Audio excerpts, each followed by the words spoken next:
Hello everyone, welcome to Tara IAS. My name is Sairam Sampathrao. ఎలా ఉన్నారు అందరూ? Mankombu Sambasivan Swaminathan, popularly known as MS Swaminathan, who was an agricultural scientist and agronomist from India, once said, if agriculture fails, everything else will fail. ఒకవేళ వ్యవసాయ రంగం అనేటటువంటిది విఫలమైతే ప్రతి ఇతర రంగం కూడా భూస్థాపితం అయిపోతుంది అంటాడు MS Swaminathan, who was considered as the father of India's green revolution and a great agronomist produced by India. భారత హరిత విప్లవ పితామహుడుగా పేరుగాంచినటువంటి ఎంఎస్ స్వామినాథన్ యొక్క ఈ స్టేట్మెంట్తో మనం డిస్కషన్ని స్టార్ట్ చేద్దాం. Through this detailed discussion let us try to find out why farmers are protesting in Delhi again. మరొక్కసారి ఢిల్లీ కేంద్రంగా ఢిల్లీ చలో క్యాంపెయిన్ లాంచ్ చేస్తూ ఎందుకు భారత రైతాంగం రీసెంట్గా వివిధ నిరసనలతో ఎందుకు ముందుకు రావడం అనేది జరిగింది, అండ్ ఇంతకు ముందు రైతులు ఎందుకు ప్రొటెస్ట్ చేశారు 2020-21లో, దాని యొక్క బ్యాక్గ్రౌండ్ ఏంటి, అండ్ ఇప్పుడు రైతుల యొక్క ప్రొటెస్ట్ వెనుకున్నటువంటి వేరియస్ డిమాండ్స్ ఏంటి, ఏ డిమాండ్స్తో వాళ్ళు నిరసనలు అనేటటువంటివి వ్యక్తపరుస్తూ ఉన్నారు, and what are the arguments in favour of realising these demands and what are the arguments against in realising these particular demands. రైతుల యొక్క ఈ డిమాండ్స్ ఏవైతే ఉంటాయో వాటిని గవర్నమెంట్ ఫుల్ఫిల్ చేస్తే మంచిది అనే వాళ్ళు ఏం చెప్తున్నారు, ఎందుకు మంచిదని చెప్తున్నారు, అండ్ రైతుల యొక్క ఈ డిమాండ్స్ని గవర్నమెంట్ ఫుల్ఫిల్ చేస్తే చాలా నష్టం జరుగుతుంది భారత ఆర్థిక వ్యవస్థకి అని చెప్పేటటువంటి ఎగనెస్ట్గా మాట్లాడేటటువంటి వ్యతిరేకించేటటువంటి వాళ్ళు ఏ కారణాలతో ఈ ఫార్మర్స్ డిమాండ్స్కి వ్యతిరేకంగా ఉన్నారు తెలుసుకునే ప్రయత్నం చేద్దాం. కాంప్రహెన్సివ్గా, డీటెయిల్డ్గా, ఇన్ డెప్త్ ఆల్ డైమెన్షన్స్ నుంచి దిస్ పర్టికులర్ టాపిక్ నేను పూర్తి స్థాయిలో ఎక్స్ప్లెయిన్ చేస్తాను. కానీ సెషన్లోకి వెళ్ళే ముందు ఒక చిన్న మాటమ్మ, మనం యూట్యూబ్లో అప్లోడ్ చేసుకుంటున్నటువంటి అన్ని వీడియోస్ వెనుక చాలా ఎఫర్ట్స్ ఉంటాయి, చాలా టైం ఇన్వెస్ట్ చేయాల్సి ఉంటుంది, చాలా హార్డ్ వర్క్ ఉంటుంది. If you really want to acknowledge your efforts, please do hit that big fat like button. Explanation ఎలా ఉందో కామెంట్ చేయండి. మీ ఫ్రెండ్స్ అండ్ ఫెలో ఆస్పిరెంట్స్తో కూడా మన వీడియోస్ని షేర్ చేసే ప్రయత్నం చేయండి. ఛానల్ని ఇంకా సబ్స్క్రైబ్ చేసుకోకపోతే సబ్స్క్రైబ్ చేసుకోండి. తెలుగు రాష్ట్రాల నుంచి UPSC civil service examination prepare అవుతున్న స్టూడెంట్స్ అందరి కోసం మనం చాలా మంచి ఇనిషియేటివ్స్తో ముందుకు రాబోతున్నాం. వీలైతే ఈ వీడియోను కూడా 1.5x స్పీడ్లో కానీ లేకపోతే 1.25x స్పీడ్లో కానీ వాచ్ చేసే ప్రయత్నం చేయండి అమ్మా, so that you can save your time and దాంతోపాటు మీకు better and optimum class experience కూడా ఉంటుంది. ఓకేనా? Without any further delay the background of these farmers protest అర్థం చేసుకుందాం. అటెన్షన్ పేజెస్ వినాలి. First up, let us look at the background of these recent farmers protests and recent Delhi Chalo march. ఏం జరిగింది ఇంతకు ముందు తెలుసుకునే ప్రయత్నం చేయాలి. బ్యాక్గ్రౌండ్ అనేది అర్థమైతేనే తర్వాత జరుగుతున్నటువంటి ఈవెంట్స్ ఏవైతే ఉంటాయో వాటి మీద మీకు పూర్తి అవగాహన అనేటటువంటిది వస్తుందమ్మా. సో అటెన్షన్ పేజెస్ వినాలి. The year 2020 has created havoc among farming community in India. భారతదేశ రైతాంగంలో ఒక తీవ్రమైనటువంటి సంక్షోభం అనేటటువంటిది మొదలైంది 2020వ సంవత్సరంలో. నవంబర్ 26, 2020 2020 నవంబర్ 20వ తారీఖున northern part of India, especially Haryana, Punjab, ఉత్తరప్రదేశ్కి చెందినటువంటి రైతులు ఎవరైతే ఉన్నారో they have taken the country by storm. వాళ్ళు చాలా నిరసనలతో ఆ సమయంలో విరుచుకుపడ్డమైనటువంటి జరిగింది. And lot many experts consider these protest as the largest and longest peasant struggle in the history of modern India.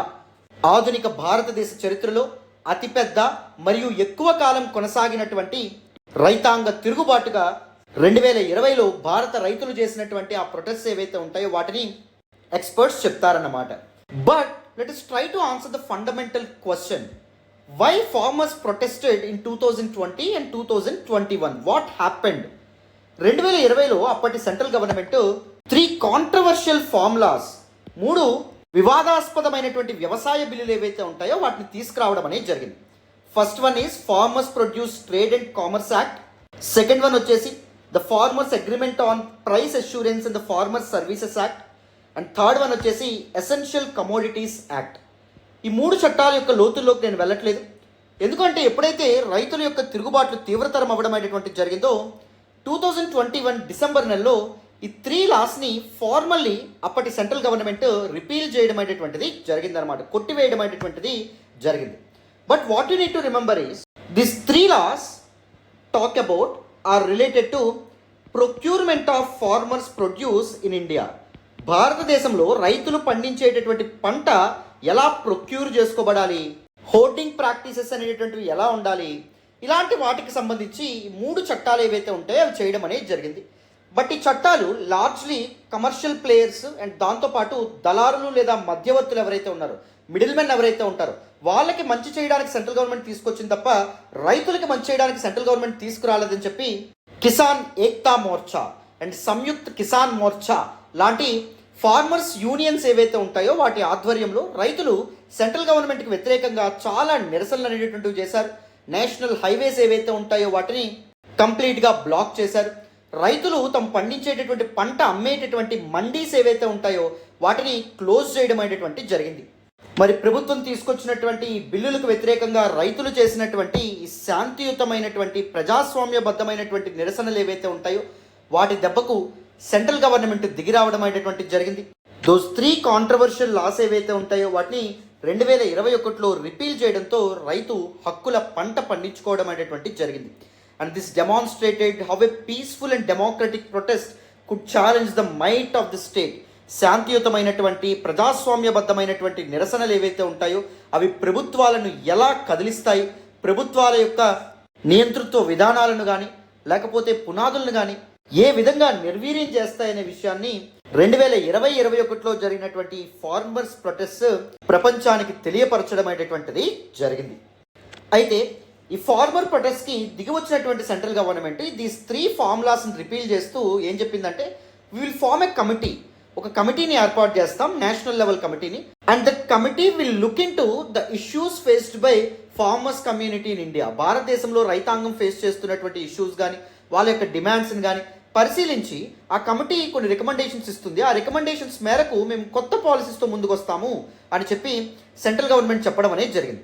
ఈ అనౌన్స్మెంట్ చేసినటువంటి 8 నెలల తర్వాత జూలై 2022లో సెంట్రల్ గవర్నమెంట్ ఒక నేషనల్ లెవెల్ కమిటీని ఏర్పాటు చేయడం అనేది జరిగింది with former agricultural secretary Sanjay Agarwal as its chairman. Former agricultural secretary అయినటువంటి సంజయ్ అగర్వాల్ చైర్మన్గా ఈ కమిటీ ఏర్పాటు అవ్వడం అనేటువంటిది జరిగింది. అయితే 2022 జూలైలో ఏర్పాటైనటువంటి ఈ కమిటీ ఇంకొన్ని వారాల్లో 2-3 వారాల్లో మనకి రిపోర్ట్ అనేటటువంటిది ఇవ్వబోతుంది. రైతుల యొక్క పరిస్థితులు ఎలా ఉన్నాయి, రైతుల యొక్క పరిస్థితిని మెరుగుపరచడానికి ఎలాంటి అగ్రికల్చరల్ ప్రైసింగ్ పాలసీతో ప్రభుత్వం ముందుకు రావచ్చు, వీటికి సంబంధించినటువంటి రికమెండేషన్స్ ఇవ్వనుంది. బట్ ఈలోపే మరొక్కసారి ఫార్మర్స్ ప్రొటెస్ట్ స్టార్ట్ అవ్వడం అనేది జరిగింది. హర్యానా అండ్ పంజాబ్కి చెందినటువంటి రైతులు ఢిల్లీ చలో అనే క్యాంపెయిన్ని రీసెంట్గా ఒక 4 రోజుల క్రితం స్టార్ట్ చేయడం అనేది జరిగింది. అయితే ఢిల్లీ పోలీసులు ఢిల్లీ బార్డర్స్ని కంప్లీట్గా క్లోజ్ చేశారు. టియర్ గ్యాస్ కూడా సామాన్య రైతన్నల మీద ప్రయోగించడం అనేది జరిగింది. దీనికి సంబంధించి అపోజిషన్ పార్టీస్ కూడా చాలా గొడవ చేస్తూ ఉన్నాయి. రైతుల మీద, సామాన్యమైన రైతుల మీద, మనకు తిండి పెట్టేటటువంటి రైతు మీద టియర్ గ్యాస్ ప్రయోగించడం ఏంటి, వాళ్ళు ఏమైనా ఉగ్రవాదులా, వాళ్ళు ఏమైనా కరడుగట్టిన నేరస్తులా, మనకి తిండి పెట్టేటువంటి రైతులు వాళ్ళ మీద గవర్నమెంట్ ఇలా విరుచుకుపడడం ఇండియాలో, మన భారతదేశంలో డెస్పెటిక్ రూల్ని, డిక్టేటర్షిప్ రూల్ని, ఫాసిస్ట్ రూల్ని ప్రతిబింబించడం అనేటువంటి జరుగుతుందని చెప్పి చెప్తున్నారన్నమాట. వాళ్ళ యొక్క వాదన వాళ్ళది. అయితే ఈ కాంటెక్స్లో since we understood the background of farmers protest in India, 2020-21లో ఏం జరిగిందో మనం తెలుసుకున్నాం. 2022లో కేంద్ర ప్రభుత్వం ఎందుకు కమిటీని ఏర్పాటు చేసిందో మనం మాట్లాడాం. మరి ఇప్పుడు ఎందుకు రైతులు ఒక్కసారిగా ఢిల్లీ చలో క్యాంపెయిన్తో ముందుకు వస్తున్నారు, వాళ్ళ యొక్క డిమాండ్స్ ఏంటి, వాటి గురించి మాట్లాడే ప్రయత్నం చేద్దాం. జాగ్రత్తగా అటెన్షన్ పే చేసి వింటే మీకు క్లియర్గా దిస్ పర్టికులర్ టాపిక్ అర్థమవుతుంది. వినండమ్మా. So now let us look at some important reasons behind this Delhi Chalo march. రీసెంట్గా స్టార్ట్ అయినటువంటి ఫార్మర్స్ ప్రొటెస్ట్ ఏవైతే ఉంటాయో వాటికి గల కారణాలు ఏంటి, రైతులు ఏ డిమాండ్స్తో దీస్ ప్రొటెస్ట్ అనేటటువంటివి స్టార్ట్ చేయడం అనేది జరిగింది, గవర్నమెంట్ నుంచి వాళ్ళు ఏం ఎక్స్పెక్ట్ చేస్తున్నారు చూడండి. The first important reason is legal guarantee to MSP for all crops. What exactly is this legal guarantee? Guaranteed MSP అంటే అర్థం ఏంటి? దీని గురించి కొద్ది నిమిషాల్లో నేను మాట్లాడతాను. Because this particular demand forms the crux of our discussion today. దాని గురించి డీటెయిల్గా డిస్కస్ చేయాలి. మినిమం సపోర్ట్ ప్రైస్ లేదా కనీస మద్దతు ధర అంటే అర్థం ఏంటి, గ్యారంటీడ్ ఎంఎస్పి లేదా లీగలైజేషన్ ఆఫ్ ఎంఎస్పి అంటే అర్థం ఏంటి, ఇవన్నీ నేను డీటెయిల్గా మాట్లాడతాను కొద్ది నిమిషాల్లో. Not to worry at all. Next చూడండి, full debt waiver of farmers. రైతులకి ఇప్పుడు ఉన్నటువంటి భారం ఏంటి అంటే వాళ్ళు బ్యాంకుల నుంచి కానీ లేకపోతే అదర్ ఫినాన్షియల్ ఇన్స్టిట్యూషన్స్ నుంచి కానీ తీసుకున్నటువంటి అప్పు, రుణం. సో రైతుల యొక్క ఈ రుణాలు ఏవైతే ఉంటాయో పూర్తిగా మాఫీ కాబడాలి, అప్పుడే రైతులకి ఫ్రీడమ్ అనేటటువంటిది ఉంటుంది అనే ఉద్దేశంతో ఫార్మర్ యూనియన్స్ అండ్ ఫార్మర్స్ ఈ ప్రొటెస్ట్తో ముందుకు రావడం అనేది జరిగింది. థర్డ్ ఇంపార్టెంట్ థింగ్ ఏంటంటే import duties on all agricultural products. అన్ని అగ్రికల్చరల్ ప్రొడక్ట్స్ మీద సెంట్రల్ గవర్నమెంట్ ఇంపోర్ట్ డ్యూటీస్ అనేటటువంటి విధించాలి. ఇంపోర్ట్ డ్యూటీస్ అంటే ఏంటి సార్? Duties implement tax. దేని మీద వేసే ట్యాక్స్? ఇంపోర్ట్స్, దిగుమతుల మీద వేసేటటువంటి ట్యాక్స్. ఫర్ ఎగ్జాంపుల్ యూకే ఇండియాకి ఏదైనా అగ్రికల్చరల్ ప్రొడక్ట్ అనేటటువంటిది పంపిస్తుంది అనుకోండి. సో ఇండియా ఈ దిగుమతులు ఏవైతే ఉంటాయో వాటి మీద పన్ను వేయడం అనేది జరిగింది అనుకోండి. ద కమోడిటీ యొక్క ఫైనల్ ప్రైస్ ఏమవ్వడం అనేటువంటిది జరుగుతుంది, ఈ ట్యాక్స్ని కలుపుకొని పెరగడం అనేది జరుగుతుంది. దాని కారణంగా బయట దేశాల నుంచి వచ్చినటువంటి ఇంపోర్ట్స్ మన దేశాలు ఏమవుతాయి? ఇన్కాంపిటేటివ్ అవ్వడం అనేది జరుగుతుంది. The users, the public of India చాలా కాస్ట్లీగా ఉన్నటువంటి యూకే ప్రోడక్ట్ని కొంటారా, లేకపోతే రిలేటివ్లీ తక్కువ కాస్ట్ అయినటువంటి మన ప్రొడక్ట్స్ కొంటారా? మన రైతులు పండించినటువంటి పంటలతో తయారు చేసినటువంటి అగ్రికల్చర్ ప్రొడక్ట్స్ ఏవైతే ఉంటాయో వాటిని కొంటారా? తక్కువ ధరకు వచ్చేదే కొండమనేటువంటిది జరుగుతుంది కదా. సో అందుకే to discourage the foreign players to expand their markets in India, especially the agricultural product sector. So దానికోసం ఏం చేయాలి? ఇంపోర్ట్ డ్యూటీస్ ఏదైతే ఉన్నాయో వాటిని గవర్నమెంట్ పెంచాలి అని చెప్పి రైతులు అండ్ దాంతోపాటు రైతు సంఘాలు ఆందోళన చేస్తూ ఉన్నాయి. అండ్ దాంతోపాటు cancellation of FTAs, free trade agreements రీసెంట్గా మన గవర్నమెంట్ భారతదేశం వేరు గవర్నమెంట్స్తో చేసుకోవడం అనేది జరిగింది. యూకేతో కానీ, లేకపోతే సౌదీ అరేబియాతో కానీ, లేకపోతే ఆస్ట్రేలియాతో కానీ, and ASEAN countries, association of south east Asian nations అనే ఎలియన్స్లో భాగంగా ఉన్నటువంటి 10 దేశాలతో కానీ government free trade agreement sign చేయడం అనేది జరిగింది. సో ఫ్రీ ట్రేడ్ అగ్రిమెంట్ అంటే ఏంటి sir? It is an agreement signed between 2 or more countries. For example ఇక్కడ యూకే అండ్ ఇండియా తీసుకుందాం. ఇండియాకి యూకేకి ఫ్రీ ట్రేడ్ అగ్రిమెంట్ అనేటటువంటి సైన్ అయింది అనుకోండి. This is an agreement, this is a deal between 2 or other nations to transform the trade in a very easier manner. For example UK and India రెండు free trade agreement sign చేయడం అనేది జరిగింది అనుకోండి. ఏమవుతుంది? United Kingdom ఇండియాకి పంపించేటటువంటి imports ఏవైతే ఉంటాయో భారతదేశం యూకే నుంచి దిగుమతి చేసుకునేటటువంటి వాటి మీద ఇండియా ఏం చేయాలి? ఇంపోర్ట్ డ్యూటీస్ ఏవైతే ఉంటాయో వాటిని తగ్గించాలి. వెరస్ ఇండియా నుంచి యూకేకి వెళ్ళినటువంటి ప్రొడక్ట్స్ ఏవైతే ఉంటాయో వాటి మీద యూకే ఏం చేయాలి? ఇంపోర్ట్ డ్యూటీస్ ఏవైతే ఉంటాయో వాటిని తగ్గించాలి. సో దట్ ఏమవుతుంది? యూకే యొక్క కంపెనీస్ ఏవైతే ఉంటాయో అవి ఇండియన్ మార్కెట్లోకి ఈజీగా పెనిట్రేట్ అవుతాయి. ఇండియన్ మార్కెట్ని అవి ఉపయోగించుకోవడం అనేది జరుగుతుంది. ఎందుకు? యూకే ప్రొడక్ట్స్ మీద ఇండియా ఇంపోర్ట్ డ్యూటీ తగ్గించింది అనుకోండి, ఆ ప్రొడక్ట్స్ కాస్ట్ ఏదైతే ఉందో అది రిలేటివ్లీ ఇండియన్ మార్కెట్స్లో తక్కువ ఉంటుంది. అప్పుడు ఏం జరుగుతుంది? People tend to buy these products that are imported from UK, United Kingdom నుంచి వచ్చినటువంటి దిగుమతులు ఏవైతే ఉంటాయో వాటిని ప్రజలు కొనడానికి ఇష్టపెట్టుకుంటారు, తక్కువ ధరకు రావడం అనేటువంటి జరుగుతుంది కాబట్టి. అలాగే ఇండియా నుంచి యూకేకి ఎక్స్పోర్ట్ అయినటువంటి ప్రొడక్ట్స్ ఏవైతే ఉంటాయో వాటిని యూకే పీపుల్ ఎవరైతే ఉంటారో వాళ్ళు కొనుక్కుంటారు, ఎందుకంటే రిలేటివ్లీ కాస్ట్ తక్కువ ఉంటుంది కాబట్టి. కానీ దీనివల్ల ఫ్రీ ట్రేడ్ అగ్రిమెంట్స్ వల్ల ప్రాబ్లం ఏంటి అంటే డొమెస్టిక్ ఇండస్ట్రీస్ ఏవైతే ఉంటాయో అవి ఫెయిల్ అవుతాయి. బయట దేశాల యొక్క ఇండస్ట్రీస్ ఏవైతే ఉంటాయో ఫారెన్ ప్రొడక్ట్ ఎక్స్పోర్టర్స్ ఎవరైతే ఉంటారో వాళ్ళు లాభపడతారు, వెరస్ డొమెస్టిక్ ఇండస్ట్రీస్ ఏవైతే ఉంటాయో అవి నష్టపోవడం అనేటువంటి జరుగుతుంది. అందుకే ఫ్రీ ట్రేడ్ అగ్రిమెంట్స్ గవర్నమెంట్ ఎవరితో సైన్ చేసుకుందో అవన్నీ క్యాన్సిల్ చేయండి అని చెప్పి రైతులు ఆందోళనకి దిగుతున్నారన్నమాట. Next pension for farmers. రైతులు వాళ్ళు చనిపోయేంత వరకు కాయ కష్టం చేస్తూ ఉంటారు. వాళ్ళకి ఏమైనా రిటైర్మెంట్ ఏజ్ కానీ లేకపోతే కొన్ని సంవత్సరాల తర్వాత సోషల్ సెక్యూరిటీ బెనిఫిట్స్ కానీ రైతులకు వస్తాయా? రావు. సో ప్రభుత్వ ఉద్యోగులు, ప్రైవేట్ ఉద్యోగుల మాదిరిగా రైతులకు కూడా pension and other social security benefits ఉండడం వల్ల వాళ్ళ వెల్ బీయింగ్ అనేటటువంటి సాధ్యపడుతుంది అని చెప్పి మనకి ఇక్కడ చెప్తున్నారు అన్నమాట. నెక్స్ట్ ఇంపార్టెంట్ థింగ్ ఏంటంటే implementation of MS Swaminathan commission's formula. 2004లో అప్పటి central government minimum support price, కనీస మద్దతు ధర ఏ ప్రాతిపదికన క్యాలిక్యులేట్ చేయాలి అండ్ ఇండియన్ అగ్రికల్చర్ సెక్టార్ ఏదైతే ఉంటుందో అది ముందుకెళ్ళాలంటే, ఇంప్రూవ్ అవ్వాలంటే ఏ డెసిషన్స్ తీసుకోవాలి, దానికి సంబంధించినటువంటి రికమెండేషన్స్ ఇవ్వమని చెప్పి ఎంఎస్ స్వామినాథన్ చైర్మన్షిప్లో ఒక కమిటీ ఏదైతే ఉంటుందో దాన్ని ఏర్పాటు చేయడం అనేది జరిగింది. కానీ అయినప్పటికీ ఎంఎస్ స్వామినాథన్ కమిషన్ ఇచ్చినటువంటి రికమెండేషన్స్ని ఇప్పటి వరకు సెంట్రల్ గవర్నమెంట్ పాటించట్లేదు, ఇంప్లిమెంట్ చేయడం అనేది జరగలేదు. ఆ కమిషన్ ఇచ్చినటువంటి రికమెండేషన్స్ ఏంటి? ఎందుకు రైతులు ఆ కమిటీ రికమెండేషన్స్ని ఇంప్లిమెంట్ చేయాలని చెప్పి అంటున్నారు? అండ్ గవర్నమెంట్ ఎందుకు ఇప్పటి వరకు ఈ రికమెండేషన్స్ని ఇంప్లిమెంట్ చేయలేదు? కొద్ది నిమిషాల్లో మాట్లాడదాం, కంగారు పడదు. నెక్స్ట్ చూడండి, withdrawal of cases against farmers during the 2020 protest. Already నేను బ్యాక్గ్రౌండ్ పార్ట్లో చెప్పాను. 2020 మరియు 2021 సంవత్సరంలో రైతులు 3 కాంట్రవర్షియల్ ఫార్ములాస్కి వ్యతిరేకంగా రోడ్లు ఎక్కడం అనేది జరిగింది, నిరసనలు చేయడం అనేది జరిగింది. అండ్ ఈ ప్రొటెస్ట్లో పార్టిసిపేట్ చేసినటువంటి రైతుల్ని కొంతమందిని గవర్నమెంట్ అరెస్ట్ కూడా చేయడం అనేది జరిగింది. సో 2020లో రైతుల మీద పెట్టినటువంటి కేసులు ఏవైతే ఉంటాయో కంప్లీట్గా విత్డ్రా చేసుకోండి, కంప్లీట్గా కొట్టివేయండి అనే డిమాండ్తో కూడా రైతులు ముందుకు వచ్చారన్నమాట. So all these demands fulfil చేయమని చెప్పి 4 రోజుల క్రితం ఢిల్లీ చలో మార్చ్ ఏదైతే ఉంటుందో దానికి హర్యానా మరియు పంజాబ్ రైతులు పిలుపునివ్వడం అనేటువంటి జరిగింది. ముఖ్యంగా కిసాన్ ఏక్తా మోర్చా లాంటి ఫార్మర్స్ ఆర్గనైజేషన్స్ చాలా యాక్టివ్గా ఫార్మర్స్ని మొబిలైజ్ చేస్తున్నారు ఈ ప్రొటెస్ట్లో. So some of the demands అనేటటువంటి మీకు అర్థమైందని అనుకుంటున్నాను. మనం చెప్పుకోవాల్సినటువంటి డిమాండ్స్ డీటెయిల్గా అర్థం చేసుకోవాల్సిన ఫస్ట్ ఇంపార్టెంట్ డిమాండ్ ఏంటి అంటే legal guarantee to MSP for all crops. దీని గురించి మాట్లాడతాను. అండ్ దాంతోపాటు implementation of the Swaminathan commission's formula, దీని గురించి ఇప్పుడు డీటెయిల్గా డిస్కస్ చేస్తాను. There can be a potential mains question this year on this particular topic, especially on legalization of minimum support price or guaranteed minimum support price.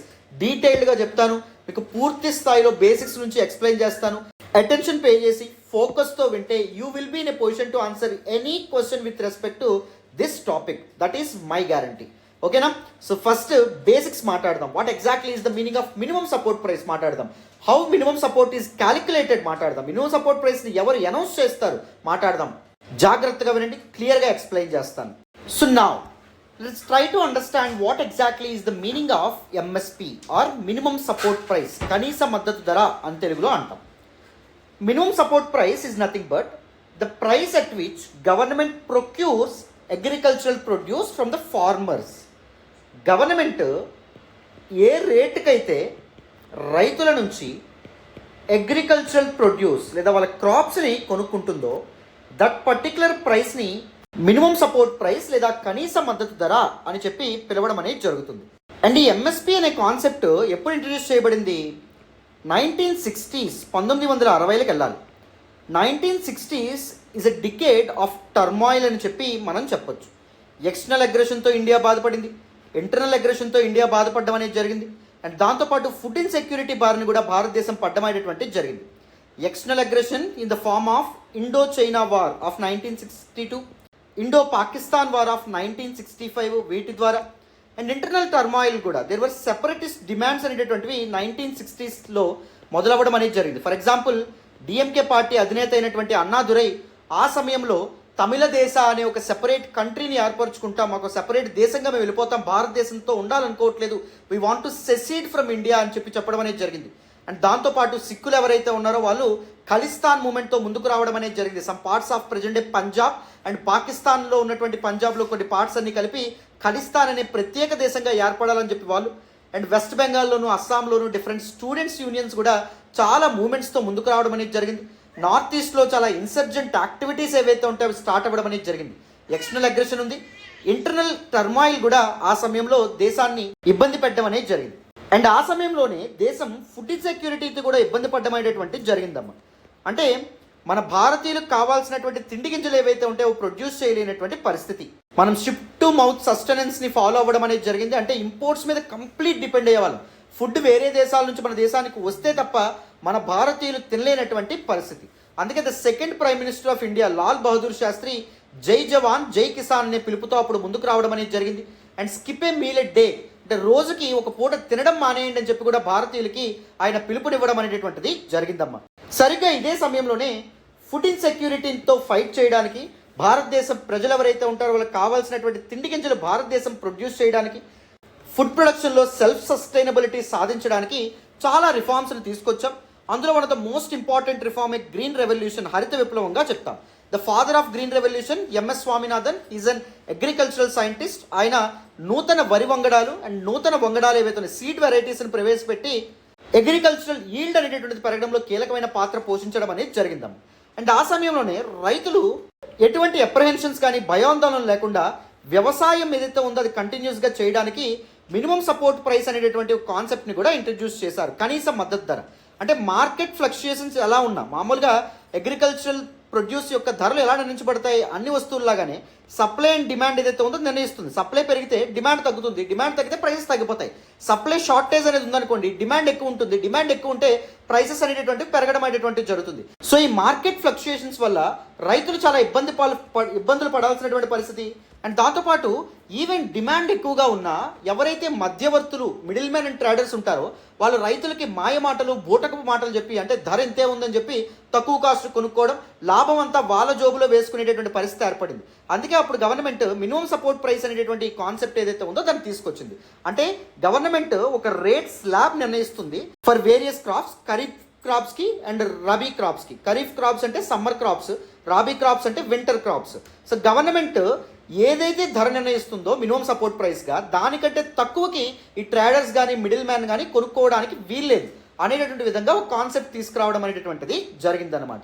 It is just to make the farmers aware of the market price. ఎంతకంటే తక్కువకి వాళ్ళు అమ్మకూడదు అనే విషయాన్ని రైతులకు తెలియపరిచే విధంగా దీన్ని introduce చేయడం అనేది జరిగింది. అండ్ మరి ఈ ఎంఎస్పిని ఎవరు అనౌన్స్ చేస్తారు? It will be announced by the ministry of agricultural affairs on the recommendations of commission for agricultural cost and prices. CACP ఏదైతే ఉందో అది రికమెండ్ చేయడం అనేది జరుగుతుంది. ప్యాడీకి ఎంత మినిమం సపోర్ట్ ప్రైస్ ఉండాలి, వీటికి ఎంత మినిమం సపోర్ట్ ప్రైస్ ఉండాలి, షుగర్ కేన్కి ఎంత మినిమం సపోర్ట్ ప్రైస్ ఉండాలి, ఆయిల్ సీడ్స్కి ఎంత మినిమం సపోర్ట్ ప్రైస్ ఉండాలి అని చెప్పి వీళ్ళు నిర్ణయించడం అనేది జరుగుతుంది. ఎలా నిర్ణయిస్తారనేది కొద్ది నిమిషాల్లో నేను మాట్లాడతాను, ఓకేనా? సో ఎట్ ప్రెజెంట్ ఇప్పుడు నేను ఈ వీడియో చేసే సమయానికి మొత్తం 23 క్రాప్స్కి సిఎస్ఈపి ఎంఎస్పిని నిర్ణయించడం అనేది జరుగుతుంది, మినిమం సపోర్ట్ ప్రైస్ నిర్ణయించడం అనేది జరుగుతుంది. 22 మ్యాండేటెడ్ క్రాప్స్ అండ్ దాంతోపాటు రెమ్యునరేటివ్ ప్రైస్ దేనికి అనౌన్స్ చేస్తారంటే షుగర్ కేన్కి అనౌన్స్ చేయడం అనేటువంటిది జరుగుతుందన్నమాట. అదేవిధంగా మొత్తం 23 క్రాప్స్కి అనౌన్స్ చేస్తారు. ఈ 23 క్రాప్స్లో 14 crops kharif crops, 6 crops rabi crops, 2 crops commercial crops and ఒకటి వచ్చేసి షుగర్ కేన్. షుగర్ కేన్కి సెపరేట్గా ఫెయిర్ అండ్ రెమ్యునరేటివ్ ప్రైస్ పేరుతో ఒక ధర ఏదైతే ఉంటుందో దాన్ని నిర్ణయించడం అనేటువంటిది జరుగుతుందమ్మా, ఓకేనా? రైట్. మరి కానీ ఇక్కడ ఉన్నటువంటి పెద్ద ప్రాబ్లం ఏంటి అంటే there is no legal binding on the government to procure crops for this particular price. కనీస మద్దతు ధరకే ప్రభుత్వం తప్పకుండా రైతుల నుంచి కొనాలి అనేటటువంటి ఒక లీగల్ ఆబ్లిగేషన్ గవర్నమెంట్ మీద లేకపోవడం వల్ల అకౌంటబిలిటీ అనేటువంటిది లోపిస్తుంది. గవర్నమెంట్ నచ్చితే కొంటుంది, నచ్చకపోతే కొన్నటువంటి పరిస్థితి. సింపుల్గా ఎక్స్ప్లెయిన్ చేస్తాను చూడండి. The CACP commission for agricultural cost and prices వాళ్ళు ఎప్పుడైతే ఎంఎస్పిని రికమెండ్ చేస్తారో, అగ్రికల్చర్ మినిస్ట్రీ ఎప్పుడైతే ఎంఎస్పిని అనౌన్స్ చేస్తుందో, అనౌన్స్ చేసేటప్పుడు ఒక టైం పీరియడ్ అనేటటువంటిది నిర్ణయిస్తారన్నమాట. ఈ సమయంలో రైతులు తమ దగ్గరకు వచ్చి ఎంఎస్పి మినిమం సపోర్ట్ ప్రైస్ కనీస మద్దతు ధరకి వాళ్ళ యొక్క క్రాప్స్ గవర్నమెంట్కి డైరెక్ట్గా అమ్మొచ్చు అని చెప్తారన్నమాట. అండ్ ఆ పర్టికులర్ టైం పీరియడ్లో రైతులు వెళ్ళారనుకోండి, వెళ్ళినప్పుడు వాళ్ళ రైతుల దగ్గర ఉన్నటువంటి క్రాప్స్ అన్నిటినీ కొనుక్కుంటారా అంటే కొనుక్కోరు. Government as per their requirement వాళ్ళకి ఎంతవరకు క్రాప్స్ అవసరమో for various purposes like PDS public distribution system, ration గట్రా ఇస్తారు కదా, వాటి కోసం ఎంతవరకు అవసరమో అంతవరకు మాత్రమే గవర్నమెంట్ కొనుక్కోవడం అనేది జరుగుతుంది. అండ్ దాంతోపాటు పీడిఎస్లో భాగంగా గవర్నమెంట్ ఏమిస్తుంది, రైస్, ప్యాడీ అండ్ దాంతోపాటు వీటిని ఇవ్వడం అనేది జరుగుతుంది. సో దట్ అదర్ క్రాప్స్కి మినిమం సపోర్ట్ ప్రైస్ నిర్ణయించినప్పటికీ గవర్నమెంట్ వాటన్నిటిని కనీస మద్దతు ధర కొనుక్కుంటుందా అంటే కొననటువంటి పరిస్థితి. మరి ఎంఎస్పి అనౌన్స్ చేసి లాభం ఏంటి? At last finally these farmers రైతులు మిడిల్ మ్యాన్ నిర్ణయించినటువంటి ధరలకే బయట మార్కెట్స్లో అమ్ముకునేటటువంటి పరిస్థితి ఏర్పడుతుందన్నమాట. ఆలోచించండి, గవర్నమెంట్ తాను నిర్ణయించినటువంటి కనీస మద్దతు ధరకి రైతులు ఎంత తెస్తే అంత క్రాప్ కొనుక్కోకపోతే మరి ఎందుకు గవర్నమెంట్ ఎంత రిక్వైర్మెంట్ ఉందో, గవర్నమెంట్ ఎంత అవసరమో అంత కొనుక్కుంటుందంట, మిగిలిన వాళ్ళు బయటే ఓపెన్ మార్కెట్లో అమ్ముకోవాల్సినటువంటి పరిస్థితి ఏర్పడుతుంది. సో దీని కారణంగా రైతులు ఏం డిమాండ్ చేస్తున్నారు, ఒక చట్టం తీసుకురండి, ఎంఎస్పి మినిమం సపోర్ట్ ప్రైస్ ఏదైతే ఉందో దాని మీద మినిమం సపోర్ట్ ప్రైస్ ఏదైతే ఉందో దాన్ని గ్యారంటీ చేయండి, మ్యాండేట్ చేయండి. గ్యారంటీడ్ ఎంఎస్పి అంటే there are different theories associated with guaranteed MSP. కొంతమంది ఏమంటారు అంటే గవర్నమెంట్ ఒక పర్టికులర్ మినిమం సపోర్ట్ ప్రైస్ని నిర్ణయిస్తే, అనౌన్స్ చేస్తే అంతకంటే తక్కువకి ట్రేడర్స్ కానీ మిడిల్ మ్యాన్ కానీ ఎట్టి పరిస్థితుల్లో రైతుల దగ్గర నుంచి క్రాప్ని కానీ అగ్రికల్చర్ ప్రొడ్యూస్ని కానీ కొనకూడదు అనేటటువంటి ఒక మ్యాండేట్ లేదా బిల్ ఏదైతే ఉంటుందో, ఒక రూల్ ఏదైతే ఉందో దాన్ని ఒక చట్టం ద్వారా తీసుకురండి. లేకపోతే రెండవ థియరీ ఏంటంటే రైతులు ఆఫర్ చేసినటువంటి ఎంటైర్ అగ్రికల్చర్ ప్రొడ్యూస్ ఏదైతే ఉందో దాన్ని గవర్నమెంట్ ఏజెన్సీస్తో మినిమం సపోర్ట్ ప్రైస్కి కొనుక్కోమని చెప్పండి. గవర్నమెంట్ ఏజెన్సీస్ ఏవైతే ఉన్నాయో అవి ఇప్పుడు వరకు గవర్నమెంట్ ఏజెన్సీస్ ఏం చేస్తున్నాయి, వాళ్ళకి ఎంత అవసరమో ఎంత నీడో పబ్లిక్ డిస్ట్రిబ్యూషన్ సిస్టమ్కి అంత మాత్రమే రైతుల దగ్గర నుంచి మినిమం సపోర్ట్ ప్రైస్ కొనుక్కుంటున్నారు కదా. అలా కాకుండా రైతులు ఎన్ని బస్తాలు గవర్నమెంట్ ఏజెన్సీస్ దగ్గరకు తీసుకొస్తే అన్ని బస్తాలను కనీస మద్దతు ధరకి కొనుక్కోండి అని చెప్తున్నారు. And third important theory associated with the concept of guaranteed MSP ఏంటంటే, లేకపోతే మీరు ఏం చేయొచ్చు అంటే ప్రైస్ డెఫిషియన్సీ పేమెంట్స్ ఏవైతే ఉంటాయో అవి తీసుకొచ్చే ప్రయత్నం చేయండి. ప్రైస్ డెఫిషియన్సీ పేమెంట్ అంటే అర్థం ఏంటి? ఫర్ ఎగ్జాంపుల్, గవర్నమెంట్ ప్యాడీకి 1 క్వింటాల్కి 1000 రూపాయలు మినిమం సపోర్ట్ ప్రైస్ నిర్ణయించింది అనుకోండి. కానీ మార్కెట్ ఫ్లక్చుయేషన్స్ ద్వారా సప్లై విపరీతంగా ఉండడం వల్ల డిమాండ్ తగ్గి ప్రైసెస్ అనేటువంటి తగ్గినాయి అనుకోండి. దళారులు కానీ అదర్ ట్రేడర్స్ కానీ మినిమం సపోర్ట్ ప్రైస్కి కూడా కొనుక్కోకుండా 700 ఇస్తామంటున్నారు. రైతు 700కి దట్ పర్టిక్యులర్ వాడి దగ్గర ఉన్నటువంటి ప్రొడ్యూస్ అమ్మేశాడు. క్వింటాల్ ఏదైతే ప్యాడీ ఉందో అది అమ్మేశాడు. మరి డిఫరెన్షియల్ అమౌంట్ ఎంత? గవర్నమెంట్ నిర్ణయించిన ధర 1000 రూపాయలు, కానీ రైతు అమ్మినటువంటి ధర 700. డిఫరెన్షియల్ అమౌంట్ ఎంత? Deficient amount 300. ఈ 300 గవర్నమెంట్ రైతుకి ఇచ్చేటటువంటి సిస్టమ్ అయినా ఏర్పాటు చేయండి. అప్పుడే ఏదైతే కనీస మద్దతు ధర గవర్నమెంట్ అనౌన్స్ చేస్తుందో ఆ కనీస మద్దతు ధర రైతుల చేతికి వస్తుంది. Just merely announcing MSP will never benefit the farmers. ఎప్పుడైతే గ్యారంటీడ్ ఎంఎస్పి తీసుకొస్తారో, ఎప్పుడైతే ఈ మినిమం సపోర్ట్ ప్రైస్ని లీగలైజ్ చేస్తూ ఒక చట్టం తీసుకొస్తారో, మ్యాండేట్ చేస్తూ ఒక చట్టం తీసుకొస్తారో, అప్పుడు మాత్రమే రైతులకి మంచి జరుగుతుంది అని చెప్పి దిస్ ఫార్మర్స్ యూనియన్స్ ఏవైతే ఉంటాయో అవి చెప్తాయి. ఈ మూడింట్లో ఏదో ఒకటి చేసినా మీరు పర్లా. మినిమం సపోర్ట్ ప్రైస్ ఏదైతే ఉందో దానికంటే తక్కువకి ట్రేడర్స్, మిల్లర్స్, మిడిల్ మ్యాన్ కొనుక్కోకూడదు, కొనుక్కుంటే శిక్ష వేస్తామన్నట్టుగా ఒక రూల్ తీసుకురండి ఒక చట్టం ద్వారా. అది చేసినా పర్లా. లేకపోతే రైతులు తమ వద్దకు తీసుకొచ్చినటువంటి అగ్రికల్చర్ ప్రొడ్యూస్ ఏదైతే ఉందో, క్రాప్ ఏదైతే ఉందో మొత్తాన్ని గవర్నమెంట్ ఏజెన్సీ కొనమని చెప్పండి. As per requirement, as per need కాదు. ఎంత తీసుకొస్తే అంత, ఎన్ని బస్తాలు తీసుకొస్తే అంత కనీస మద్దతు ధరకి కొనమని చెప్పండి. లేకపోతే ఇంకొకటి ఏం చేయొచ్చు, ప్రైస్ డెఫిషియన్సీ పేమెంట్స్ అని ఇవ్వండి. మేము ఓపెన్ మార్కెట్లో 700కి అమ్మామనుకోండి, మీరు కనీస మద్దతు ధర 1000 రూపాయలు ప్రకటించారనుకోండి, మిగిలినటువంటి మధ్యలో ఉన్నటువంటి గ్యాప్ ఏదైతే ఉందో అది మీరు ఫుల్ఫిల్ చేయండి. మిగిలిన మొత్తం మాకు ఇవ్వండి మీరు ప్రభుత్వం తరపు నుంచి అని చెప్పి రైతు సంఘాలు ఎవరైతే ఉంటారో వాళ్ళు గొడవలు చేయడం మొదలుపెట్టారన్నమాట. అర్థమైందా? మరి ఎంఎస్పి ఏదైతే ఉందో దాన్ని this commission for agricultural cost and prices CACP దేన్ని బేస్ చేసుకుని నిర్ణయిస్తుంది తెలుసుకునే ప్రయత్నం చేద్దాం. ఏ మెథడ్ వాడతారు అర్థం చేసుకునే ప్రయత్నం చేద్దాం. చూడండి. So there will be 3 concepts. One is A2, second one A2 plus FL, third one C2. C2ని ప్రజెంట్ గవర్నమెంట్ కన్సిడర్ చేయట్లేదు. ఏంటి C2? కొద్ది నిమిషాలు చెప్తాను, అసలు కంగారు పడద్దు. ఫస్ట్ A2 ఏంటో చూద్దాం. చూడండి. రైతులు ఒక పంట పండించడానికి ఎక్స్ప్లిసిట్గా ఖర్చు పెట్టేటటువంటి మొత్తం ఏదైతే ఉందో దాన్ని A2గా చెప్పడం అనేది జరుగుతుంది. All cash and kind expenses ఏవైతే ఉన్నాయో, ఫార్మర్స్ ఖర్చు పెట్టే ఖర్చులు అంటే సీడ్స్ ఏవైతే ఉంటాయో, విత్తనాల మీద పెట్టే ఖర్చు కానీ, ఫెర్టిలైజర్స్ మీద పెట్టే ఖర్చు కానీ, కెమికల్స్ మీద పెట్టే ఖర్చు కానీ, ఎవరైతే లేబర్ని హైర్ చేసుకుంటారో వాళ్ళకి మీకు రోజువారీ కూలీలు ఇస్తారు కదా, వాటి మీద పెట్టే ఖర్చు కానీ, ఫ్యూయల్కి పెట్టే ఖర్చు కానీ, ఇరిగేషన్ ఫెసిలిటీస్కి పెట్టేటటువంటి ఖర్చు కానీ, కరెంట్ బిల్కి పెట్టేటటువంటి ఖర్చు కానీ, ఇవన్నీ కలిపి A2 అని చెప్తారు. ఎక్స్ప్లిసిట్గా రైతు చేతుల నుంచి డబ్బు వెళ్తుంది వీటన్నిటికీ. అవునా కాదా? సో దీన్ని A2 అంటారనమాట. A2 ప్లస్ FL అంటే ఏంటి? ఈ యాక్చువల్ A2తో కలిపి FL అంటే అర్థం ఏంటంటే and imputed value of unpaid family labour. So రైతు వేరే వాళ్ళని హైర్ చేయడమే కాకుండా రైతు అండ్ రైతు యొక్క కుటుంబ సభ్యులు ఎవరైతే ఉంటారో వాళ్ళు కూడా కష్టపడతారు. పొలంలో దిగడం అనేటటువంటిది జరుగుతుంది, వాళ్ళు కూడా పని చేయడం అనేటటువంటిది జరుగుతుంది. సో ఈ వాళ్ళ యొక్క లేబర్, వాళ్ళ యొక్క కష్టం ఏదైతే ఉందో, కూలి ఏదైతే ఉందో దానికి సంబంధించినటువంటి పేమెంట్ కూడా కలిపితే A2 ప్లస్ FL అవ్వడం అనేటటువంటిది జరుగుతుంది అనమాట. ప్రజెంట్ సిఏసిపి ఎలా నిర్ణయిస్తుందంటే ఎంఎస్పిని 1.5 టైమ్స్ ఆఫ్ లేదా 150% of A2 plus FL. For example, ఒక రైతుకి ఒక పంట పండించడానికి సీడ్స్ ఖర్చు, fertilisers, chemicals, hired labour, fuel, irrigation వీటన్నిటికీ ఫర్ ఎగ్జాంపుల్ 750 రూపాయలు అవుతుంది అనుకోండి అమ్మా. అండ్ దాంతోపాటు దిస్ అన్పెయిడ్ ఫ్యామిలీ లేబర్, వాళ్ళ యొక్క కుటుంబ సభ్యులు కూడా పనిచేస్తారు, తను కూడా పనిచేస్తాడు కదా, దానికి ఒక 250 రూపాయలు అవుతుంది అనుకోండి ఫర్ ఎగ్జాంపుల్. మొత్తం A2 ప్లస్ FL ఎంత అవుతుంది? 1000 రూపాయలు అవుతుంది. సో సిఏసిపి ఎలా నిర్ణయిస్తుంది? 1.5 టైమ్స్ ఆఫ్ 1000 అంటే 1500 రూపీస్ని ఎంఎస్పి కింద నిర్ణయించడం అనేది జరుగుతుంది. ఇప్పుడు రైతులు ఏమంటున్నారంటే ఎంఎస్ స్వామినాథన్ కమిటీ 2004లో ఇచ్చినటువంటి రికమెండేషన్స్ ప్రకారము A2 ప్లస్ FLని మినిమం సపోర్ట్ ప్రైస్ని క్యాలిక్యులేట్ చేయడానికి కన్సిడర్ చేయడం కాకుండా C2ని కన్సిడర్ చేసే ప్రయత్నం చేయండి అని చెప్పి అంటున్నారు. ఏంటి సార్ ఈ C2 అంటే A2 ప్లస్ FL ఏదైతే క్యాలిక్యులేట్ చేసామో దానితో పాటుగా A2 plus FL plus revenues forgone on own land.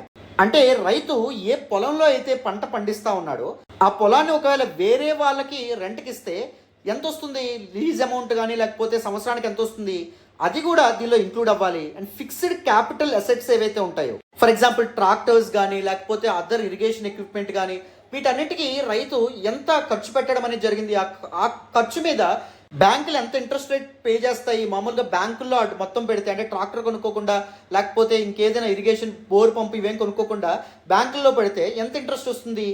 దాన్ని కూడా దీనిలో క్యాలిక్యులేట్ చేయాలి. సో మొత్తం రైతు యొక్క ఖర్చులు మొత్తం దీనిలో ఇంక్లూడ్ అవుతాయి. దానికి 1.5 టైమ్స్ ఎంఎస్పీ కింద నిర్ణయించాలని చెప్పి ఎంఎస్ స్వామినాథన్ కమిటీ చెప్పినప్పటికీ కేవలం A2+FL మాత్రమే ప్రజెంట్ గవర్నమెంట్ కన్సిడర్ చేస్తూ ఉందన్నమాట. అందుకే రైతులు ఏమంటారు, ఎంఎస్ స్వామినాథన్ కమిటీ రికమెండేషన్స్ మేరకు C2 ఏదైతే ఉందో దీన్ని కన్సిడర్ చేయండి, నాట్ జస్ట్ A2+FL. ఈ A2+FLతో పాటుగా అంటే explicit cost plus family labour and దాంతో పాటుగా ఓన్ ల్యాండ్ మీద ఎంత రెంట్ వస్తుంది అండ్ ఫిక్స్డ్ క్యాపిటల్ అసెట్స్ మీద ఎంత ఇంట్రెస్ట్ రావచ్చు ఒకవేళ బ్యాంకుల్లో కానీ బయట ఎక్కడైనా ఉంటే వాటిని కూడా బేస్ చేసుకుని ఎంఎస్పీ అనేటటువంటిది నిర్ణయించండి అని చెప్పి రైతులు ఎవరైతే ఉన్నారో వాళ్ళ ఆందోళన అనేటటువంటివి చేస్తూ ఉన్నారు. ఇక్కడ చూడండి, ఇది 2021 డేటా. ఫర్ ఎగ్జాంపుల్ వీటికి 2020లో ఎంత ఎంఎస్పీ అనౌన్స్ చేశారు? 1975 రూపాయలు అనౌన్స్ చేశారు. దేన్ని బేస్ చేసుకొని? A2+FL బేస్ చేసుకొని 960 రూపాయలు A2+FL అవుతుంది. దీనికి 1.5 టైమ్స్ ఇంటూ చేస్తే 1975 ఏదైతే ఉందో దీన్ని నిర్ణయించడం అనేటటువంటిది జరిగింది. అలా కాకుండా C2 నిర్ణయించండి, ఎందుకంటే C2 నిర్ణయిస్తే రైతు యొక్క ఆదాయం ఏదైతే ఉంటుందో అది మెరుగుపడడం అనేటటువంటిది జరుగుతుంది అని చెప్పి చెప్తున్నారు. ఎలాగా ఇక్కడ క్యాల్కులేట్ చేసే ప్రయత్నం చేద్దాం చూడండి. సో 960 రూపాయలు అతనికి ఎక్స్ప్లిసిట్గా అయ్యే ఖర్చులు, అంటే ఫెర్టిలైజర్స్కి కానీ సీడ్స్కి కానీ కెమికల్స్కి కానీ ఫ్యూయల్కి కానీ హైడ్ లేబర్కి కానీ ఇరిగేషన్కి కానీ అయ్యేటటువంటి ఖర్చులు. గవర్నమెంట్ అనౌన్స్ చేసినటువంటి ఎంఎస్పీ 1975. సో మొత్తం క్వింటాల్కి అతనికి వచ్చే లాభం ఎంత? 1015 రూపాయలు అతనికి లాభం రావడం అనేది జరుగుతుంది. సో మొత్తం పర్సంటేజ్ ఎంత అవుతుంది? 105.7% రైతుకి మిగలడం అనేటటువంటి జరుగుతుంది. అవునా?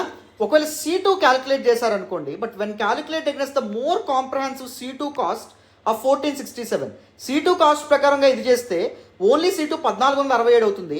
సో 1467 ఇంటూ 1.5 చేసామనుకోండి, ఇంకా ఎక్కువ మొత్తం రైతుకు మిగలడం అనేటటువంటి జరుగుతుంది. C2తో క్యాలిక్యులేట్ చేస్తే రైతుకు వచ్చేటువంటి ఆదాయం కేవలం 34.6% మాత్రమే. వెరస్ A2+FLని చూపించి మీరు సగం కంటే ఎక్కువ రైతుకు మిగులుతుంది అని చెప్తే అది ఎంతవరకు కరెక్ట్ అని చెప్పి కొంతమంది అండమైనటువంటి జరుగుతుంది. కొంతమంది ఎక్స్పర్ట్స్ వాదిస్తున్నారు అన్నమాట. ఈవెన్ ఫార్మర్స్ యూనియన్స్ ఏవైతే ఉంటాయో అవి కూడా ఇవే వాదనలతో ముందుకు రావడం అనేది జరుగుతుంది. Government must consider the most comprehensive C2 cost of produce to calculate MSP అని చెప్పి చెప్తున్నారు. క్లారిటీ వచ్చిందని అనుకుంటున్నాను ఇక్కడ వరకు.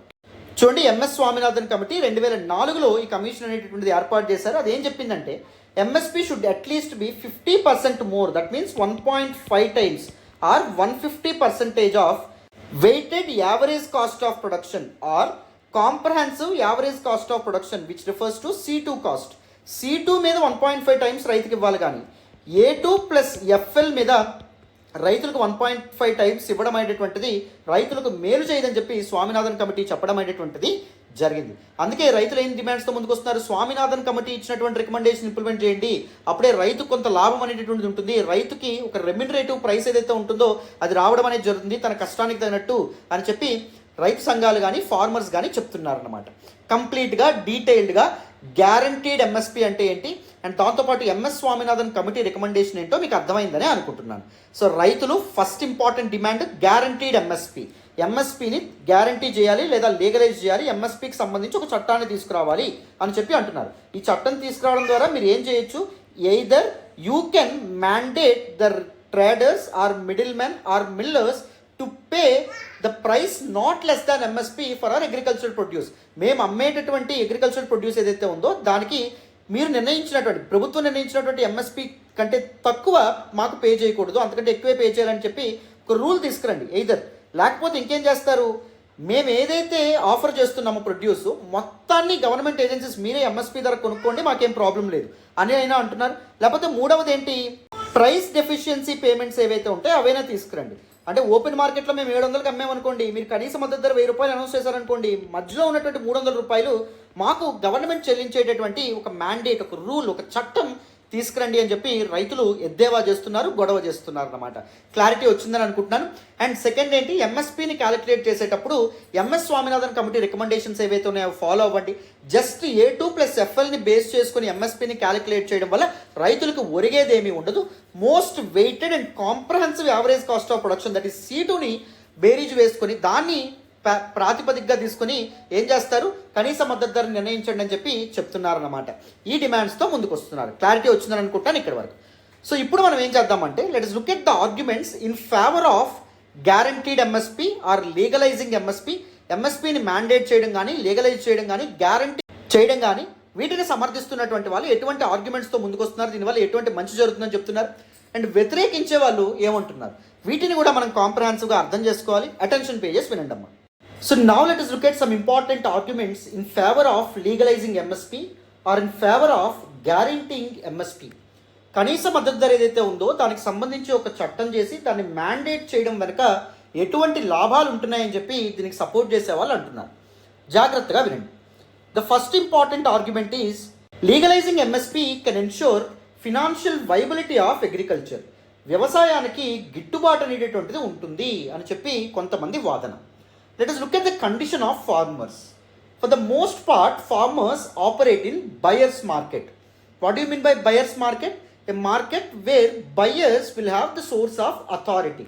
Buyers ఎవరైతే ఉన్నారో వాళ్ళకి ఎక్కువ పవర్ అనేది ఉందనుకోండి, ఏం జరుగుతుంది, సెల్లర్స్ అమ్మే వాళ్ళు నష్టపోవడం అనేటటువంటి జరుగుతుంది. ఫార్మర్స్ ఎక్కువగా ఎక్కడ ఆపరేట్ చేస్తారు, ఎవరైతే కొనుగోలుదారులు ఉంటారో, రైతుల నుంచి ప్రొడ్యూస్ కొనుక్కునే వాళ్ళు ఎవరైతే ఉంటారో వాళ్ళకి అథారిటీ ఉన్నటువంటి మార్కెట్స్లో వాళ్ళు ఆపరేట్ చేయడం అనేటువంటి జరుగుతుంది. ఎందుకు సార్ అలాగా, ఎందుకు farmers markets or buyers dominate market అని చెప్తున్నారు? జాగ్రత్తగా వినండి. దేశంలో ఉండే రైతులందరికీ హార్వెస్ట్ సీజన్ సిమిలర్గా ఉంటుంది. ఫర్ ఎగ్జాంపుల్ ఖరీఫ్ క్రాప్స్ లేదా సమ్మర్ క్రాప్స్ తీసుకోండి, ఎప్పుడు హార్వెస్ట్ చేస్తారు, అక్టోబర్ చివరికి లేదా నవంబర్ మొదటి వారంలో పంట కోతకు వస్తుంది, పంట చేతికి రావడం అనేది జరుగుతుంది. రబీ క్రాప్ తీసుకోండి, ఎప్పుడు చేతికి రావడం అనేది జరుగుతుంది, ఏప్రిల్ లేదా మే టైంలో రాబీ క్రాప్స్, వింటర్ క్రాప్స్ ఏదైతే ఉన్నాయో అవి చేతికి రావడం అనేది జరుగుతుంది. సో ఖరీఫ్ క్రాప్ వేసేటటువంటి రైతులందరూ ఒకేసారిగా వాళ్ళ ప్రొడ్యూస్ని తీసుకొచ్చి మార్కెట్కి వస్తారు. So there will B sudden supply increase in the market. మార్కెట్లో సప్లై ఒక్కసారిగా విపరీతంగా పెరిగిపోవడం అనేది జరుగుతుంది.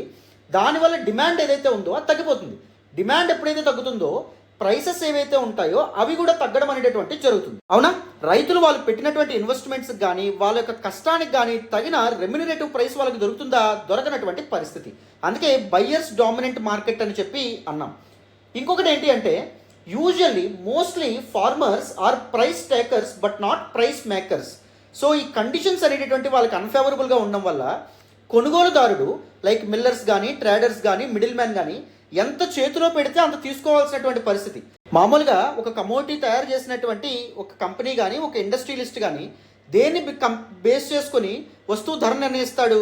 రా మెటీరియల్కి ఎంత అవుతుంది, పని చేసినటువంటి ఎంప్లాయీస్ శాలరీ ఎంత, ఆ పర్టికులర్ మ్యానుఫ్యాక్చరింగ్ యూనిట్ స్థలం ఏదైతే ఉందో దాని యొక్క లీజ్ ఎంత, దాని యొక్క రెంట్ ఎంత, ట్రాన్స్పోర్ట్కి, లాజిస్టిక్స్కి ఎంత ఖర్చు అవుతుంది, ప్రభుత్వానికి ఎంత పన్ను కడుతున్నారు, వీటిని బేస్ చేసుకొని ధరని ఎవరు నిర్ణయిస్తారు? ఎవరైతే తయారు చేస్తాడో మ్యానుఫ్యాక్చరర్ ఆయన నిర్ణయిస్తాడు తన గిట్టుబాటు అయ్యేటటువంటి ధరని. కానీ ఇక్కడ పరిస్థితి ఏంటంటే పంట యొక్క ధరని ఎవరు నిర్ణయిస్తారంటే దీస్ మిడిల్ మ్యాన్ కానీ, ట్రేడర్స్ కానీ, లేకపోతే మిల్లర్స్ నిర్ణయించేటటువంటి పరిస్థితి. According to supply and demand ధర నిర్ణయించబడుతుంది. కాబట్టి రైతులకి డిసడ్వాంటేజ్ పొజిషన్లో ఉండేటటువంటి పరిస్థితి ఏర్పడుతుంది అన్నమాట. ఇంకొక ఇంపార్టెంట్ థింగ్ ఏంటంటే రైతులు క్రాప్స్ని హోల్సేల్లో అమ్ముతారు. ఒక 100 బస్తాలు, 200 బస్తాలు, 150 బస్తాలు అలా అమ్ముతారు. కానీ వాళ్ళు పంట పండించడానికి ఉపయోగించే ఫెర్టిలైజర్స్ కానీ, పెస్టిసైడ్స్ కానీ, సీడ్స్ కానీ, డీజిల్ కానీ, లేకపోతే వాళ్ళు వాడేటటువంటి సిమెంట్స్, మెడిసిన్స్, టూత్పేస్ట్, సోప్ ఇవన్నీ రిటైల్ ప్రైస్కి కొంటారు. అమ్మడం హోల్సేల్ ప్రైస్కి తక్కువగా అమ్ముతారు. కానీ వాళ్ళు రోజువారీ సరుకులు ఏవైతే ఉన్నాయో అవి కానీ, లేకపోతే పంట పండించడానికి కావాల్సినటువంటి వస్తువులు కానీ, ఫర్ ఎగ్జాంపుల్ ఎరువులు కానీ, ఇవన్నీ వాడు రిటైల్ ధర కొనడం అనేటువంటి జరుగుతుంది. దీనివల్ల రైతు విపరీతంగా నష్టపోతాడు. సో అగ్రికల్చర్కి ఫినాన్షియల్ వైబిలిటీ అనేటటువంటి సాధ్యపడాలంటే, గిట్టుబాటు అనేటటువంటిది ఉంటే కనీస మద్దతు ధర ఏదైతే ఉందో దాన్ని మ్యాండేట్ చేయడం అవసరం. కనీస మద్దతు ధర రైతు చేతికి ఎప్పుడైతే వస్తుందో అప్పుడే రైతుని ఈ మార్కెట్ ఫ్లక్చుయేషన్స్ నుంచి, సప్లై డిమాండ్ వేరియేషన్స్ నుంచి కాపాడొచ్చు. అండ్ రైతుల యొక్క ఇన్కమ్ ఏదైతే ఉందో దాన్ని కూడా ఇంప్రూవ్ చేయొచ్చు అని కొంతమంది అంటారు.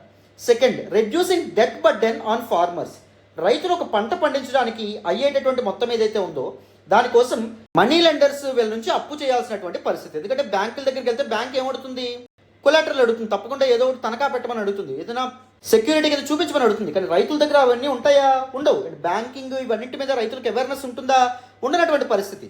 సో అందుకే పంట పండించడానికి ఎక్కువ మొత్తం అప్పు తీసుకుని అప్పు మీద ఇంట్రెస్ట్ అనేటటువంటిది జోడించడం వల్ల రైతులు నష్టపోతున్నారు. సో మొత్తం పంట పండించడానికి అయ్యేటటువంటి ఇన్పుట్ కాస్ట్ ఎక్కువ ఉంటుంది, కానీ కనీస మద్దతు ధర మ్యాండేట్ చేయకపోవడం వల్ల రైతు చేతికి వచ్చేటటువంటి మొత్తం తక్కువ ఉంటుంది. రైతులు నష్టాల్లో కూరుకుపోతున్నారు. ఈ డెట్ ట్రాప్స్ ఏవైతే ఉంటాయో వాటిల్లో రైతులు కూరుకుపోవడం అనేది జరుగుతుంది. ఫార్మర్ సూసైడ్కి కూడా దారి తీయడం అనేటటువంటి జరుగుతుందని కొంతమంది అంటున్నారు. అందుకే legalising MSP is mandatory, is necessary, is need of the hour అని చెప్పి కొంతమంది వాదన. థర్డ్ వన్ ఏంటి అంటే supporting farmers livelihoods. This legalising MSP helps support the livelihoods of millions of farmers. మన భారతదేశంలో ఎంతోమంది ప్రజలు, ముఖ్యంగా గ్రామీణ ప్రాంతాల్లో ఉండేటటువంటి వాళ్ళు చాలామంది వ్యవసాయం మీదే ఆధారపడాల్సినటువంటి పరిస్థితి. వాళ్ళ జీవనాధారం వ్యవసాయం మీదే ఆధారపడి ఉంటుంది. Particularly small and marginalised farmers, చిన్న మరియు సన్నకారు రైతులు ఎవరైతే ఉంటారో అండ్ భూమి లేనటువంటి రైతులు ఎవరైతే ఉంటారో they are vulnerable to market uncertainty. Supply విపరీతంగా ఉండడం వల్ల ప్రైస్ తగ్గిపోయింది అనుకోండి. మనం రీసెంట్గా న్యూస్లో కూడా చూస్తూ ఉంటాం. టమాటాల ధరలు తగ్గిపోయినా లేకపోతే ఏ ధరలు తగ్గినా రైతు వాటన్నిటిని రోడ్డు మీద పడేసేయాల్సినటువంటి పరిస్థితి. About 50% of countries population agriculture మీద తమ లైవ్లీహుడ్స్ కోసం డిపెండ్ అవుతున్నారు. కాబట్టి వాళ్ళ జీవన ఆధారాన్ని ఇంప్రూవ్ చేసేటటువంటి ఎంఎస్పీని లీగలైజ్ చేయడం చాలా అవసరం అని చెప్పి కొంతమంది అంటున్నారు. And risk mitigation. Any business can be risky, అందులో డౌటే లేదు. ఏ వ్యాపారం చేసినా అందులో ఎత్తుపల్లాలు ఉంటాయి, అవకతవకలు ఉంటాయి. కానీ అగ్రికల్చర్ కంటే పెద్ద డేంజరస్ ఆర్ రిస్కీ బిజినెస్ ఉంటుందా అంటే ఉండదు. చాలా అన్ప్రెడిక్టబుల్ ఫ్యాక్టర్స్ రైతుల్ని ఇంపాక్ట్ చేస్తాయి. ఎక్స్ట్రీమ్ హీట్ కానీ, ఫ్లడ్స్ కానీ, ఫైర్ కానీ, అన్టైమ్లీ రెయిన్ కానీ, న్యాచురల్ డిజాస్టర్స్ కానీ, రేపో మాపో పంటకు చేతికి వచ్చేస్తుంది, కోత కోసేస్తామన్నప్పుడు ఒక్కసారిగా వర్షం పడుతుంది, ఎక్కడి నుంచి వస్తుందో తెలియదు. సో దానివల్ల కానీ రైతులు విపరీతంగా నష్టపోతారు. సో ఈ రిస్క్ని రైతులకు దూరం చేయడం చాలా చాలా important. Farmers cannot be left at the mercy of weather and market forces. So అందుకే ఎంఎస్పీని లీగలైజ్ చేస్తే అదొక సేఫ్టీ నెట్ రైతులకి ప్రొవైడ్ చేసినట్టు ఉంటుంది. So risk of income loss ఏదైతే ఉంటుందో అది రైతులకి తగ్గడం అనేటటువంటిది జరుగుతుంది. సో అది ఒక important thing. And the next one, addressing market imperfections. Market ఇంపర్ఫెక్షన్స్ని అడ్రస్ చేయడానికి కూడా ఎంఎస్పీని లీగలైజ్ చేయడం కుదురుతుంది. అంటే చాలామంది ఏమంటారంటే రైతులకి ఎక్కువ ధర ఇస్తాం, ఓకే, దాని కారణంగా ఏమవుతుంది, కన్స్యూమర్, సామాన్య వినియోగదారుడు ఎవరైతే ఉన్నారో అతను నష్టపోవడం అనేటటువంటిది జరుగుతుంది. అతనికి ప్రైసెస్ అనేటటువంటివి చాలా ఎంత ఎక్కువ ఉన్నాయంటే అనిపిస్తుంది. అయితే సామాన్యుడి మీద పడేటటువంటి ఈ భారాన్ని తగ్గించే బాధ్యత కేవలం రైతు మీద నెట్టేద్దామా అంటే కుదరదు.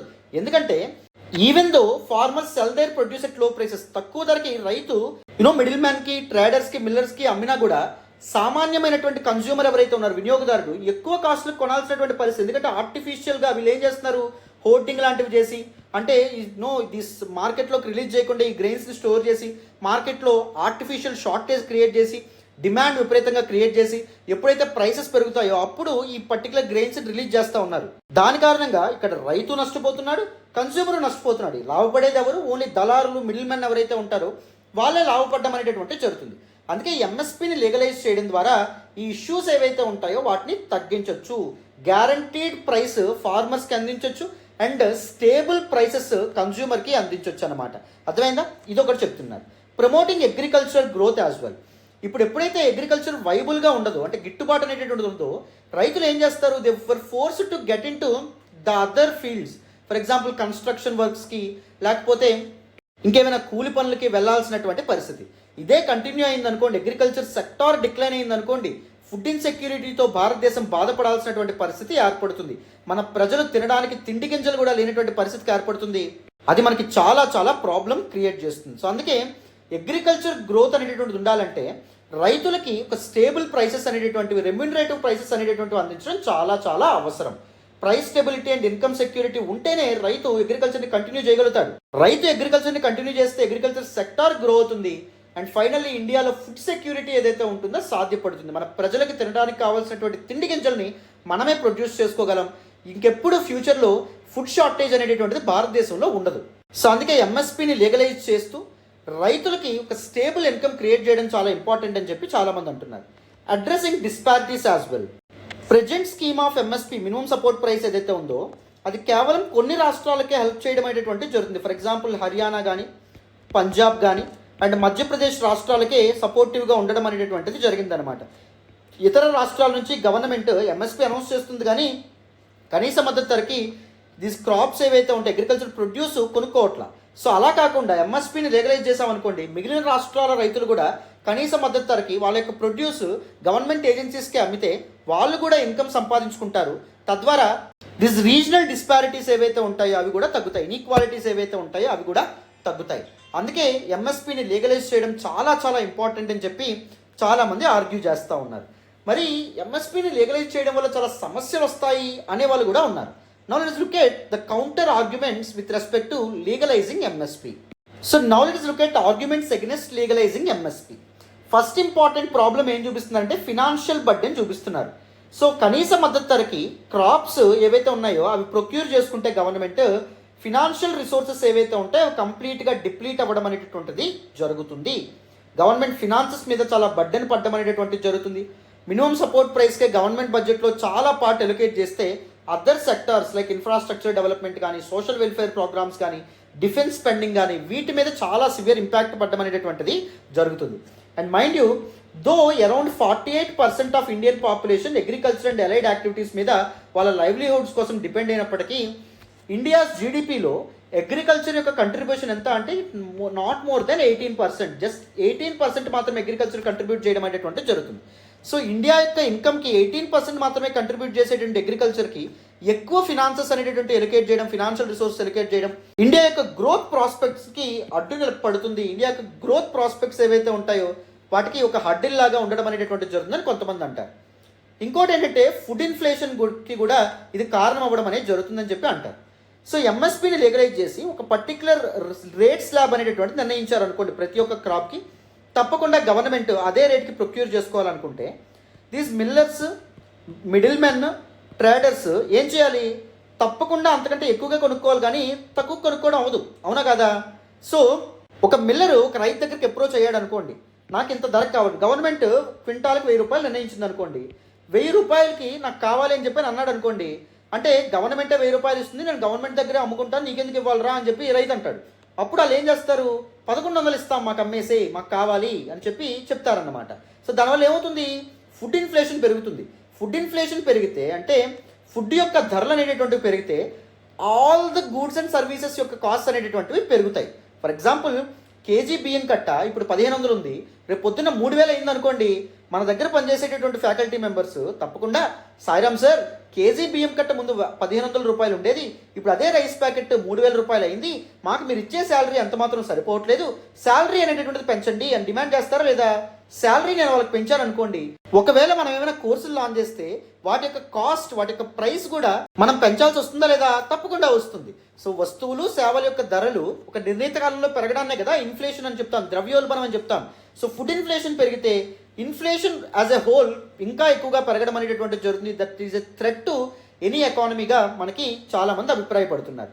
అండ్ థర్డ్ ఇంపార్టెంట్ థింగ్ ఏంటంటే డిసిన్సెంటివ్ ఫర్ ఇన్వెస్ట్మెంట్. ఒకవేళ అగ్రికల్చర్ ప్రైసింగ్లో గవర్నమెంట్ ఇన్వాల్వ్ అయితే ఎంఎస్పిని లీగలైజ్ చేసి మ్యాండేట్ చేస్తే ప్రైవేట్ ప్లేయర్స్ అగ్రికల్చర్లో ఇన్వెస్ట్ చేయలేనటువంటి పరిస్థితి ఏర్పడచ్చు. అది కూడా ఒక ఇంపార్టెంట్ ప్రాబ్లం.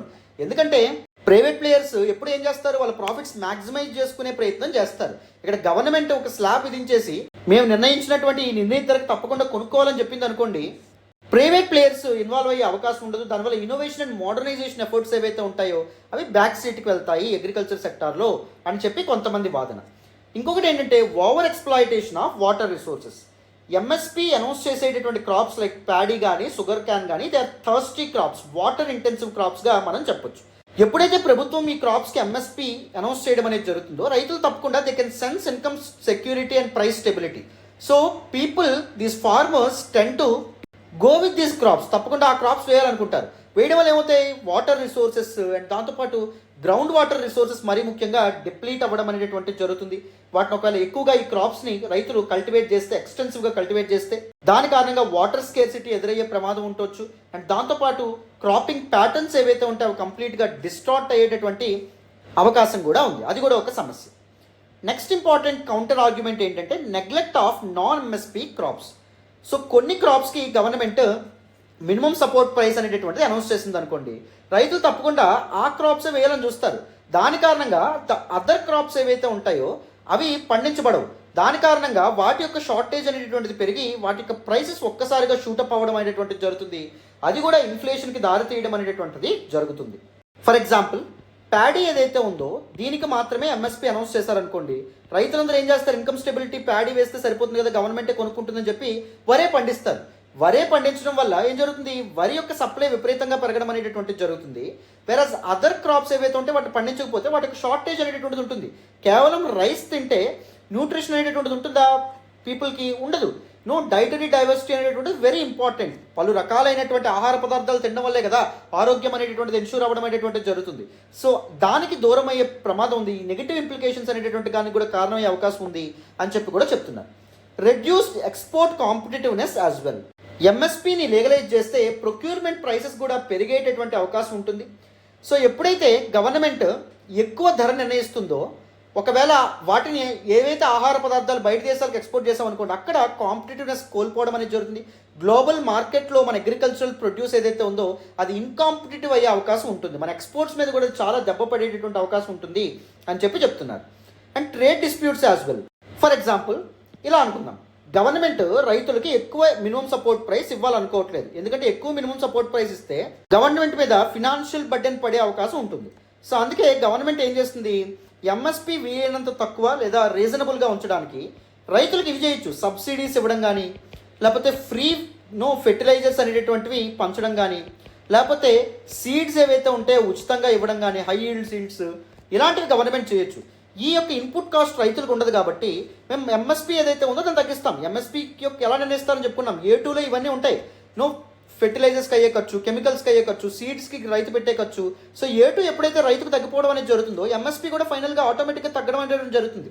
అలా ఒకవేళ జరిగితే ట్రేడ్ డిస్ప్యూట్స్ వచ్చే అవకాశం ఉంటుందన్నమాట. ఎందుకంటే గవర్నమెంట్ ఇలాంటి సబ్సిడీస్ ద్వారా లేకపోతే అదర్ ఫార్మ్స్ ద్వారా, వీటిని నాన్ టారిఫ్ బ్యారియర్స్ అంటాం, వీటిని ఉపయోగించి ఒక వస్తువు యొక్క కాస్ట్ తగ్గించేస్తే అవి బయట దేశాలకు వెళ్ళాయి అనుకోండి, బయట దేశాల్లో మన యొక్క ప్రొడక్ట్స్ చీప్ అయిపోతాయి.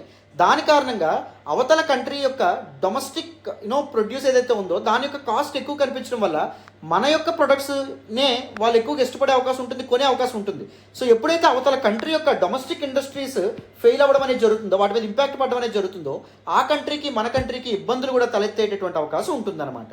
సో ఇలాంటి ట్రేడ్ డిస్ప్యూట్స్ కూడా ఎంఎస్పీ మ్యాండేషన్ ఆర్ ఎంఎస్పీ లీగలైజేషన్ దారితీసే అవకాశం ఉందని చెప్పి మనకి ఇక్కడ చెప్తున్నారు. సో మరి ఏం చేస్తే బెస్ట్ సార్, ఎలా దీన్ని ట్యాకిల్ చేయొచ్చు? Let us look at the way forward. So what should be the way forward? ఏం చేస్తే మంచిది? What should be the solution?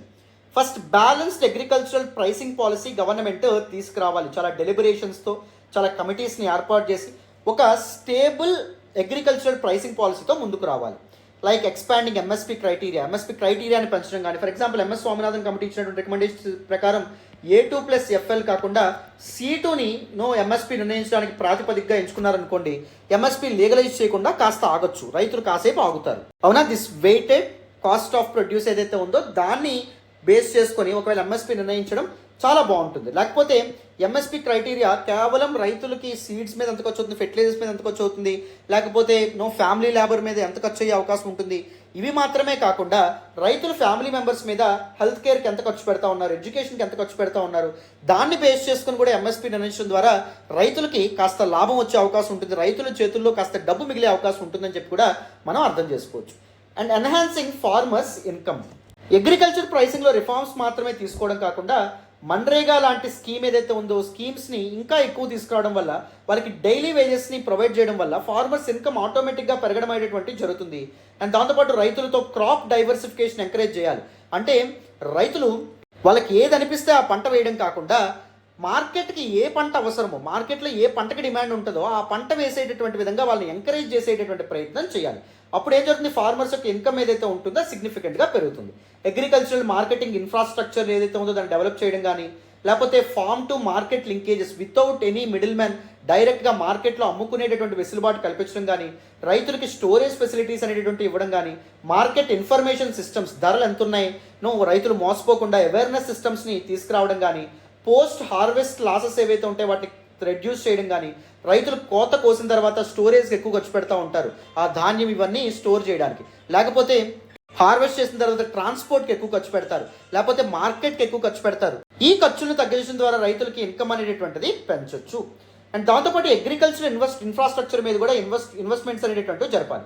Irrigation facilities provide చేయడం, ఫ్రీ ఎలక్ట్రిసిటీ అనేటటువంటిది ఇవ్వడం, రోడ్స్ అనేటటువంటివి ఏర్పాటు చేయడం, స్టోరేజ్ కెపాసిటీస్ ఏవైతే ఉంటాయో వాటిని తీసుకురావడం, రీసెర్చ్ అండ్ డెవలప్మెంట్లో ఇన్నోవేషన్ తీసుకురావడం ద్వారా క్రాప్ ఈల్డ్ ఏదైతే ఉందో, పంట దిగుబడి ఏదైతే ఉందో అది పెంచడం, modern and advanced farming inputs లేదా ఇన్ఫ్రాస్ట్రక్చర్ ఏదైతే ఉందో దానికి రైతులకి యాక్సెసిబిలిటీ అనేటువంటిది ఇవ్వడం, అండ్ దాంతోపాటు తక్కువ ఇంట్రెస్ట్ రేట్కి క్రెడిట్ రైతులకు అప్పివ్వడం, రైతులకి క్రాప్ ఇన్సూరెన్స్ ఏదైతే ఉంటుందో అది ప్రొవైడ్ చేయడం. ఒకవేళ న్యాచురల్ డిజాస్టర్స్ వల్ల కానీ, ఫ్లడ్స్ వల్ల కానీ, దేని వల్లైనా పంట అనేటువంటిది పాడైతే వాళ్ళకి ఒక బీమా రూపంలో వాళ్ళకి కొంత మొత్తం అనేటువంటిది అందించడం కానీ, ఇవి చేయడం ద్వారా ఫార్మర్స్ ఇన్కమ్ అండ్ దాంతోపాటు ఫార్మర్స్ యొక్క వెల్ బీయింగ్ని ఎన్ష్యూర్ చేయొచ్చు.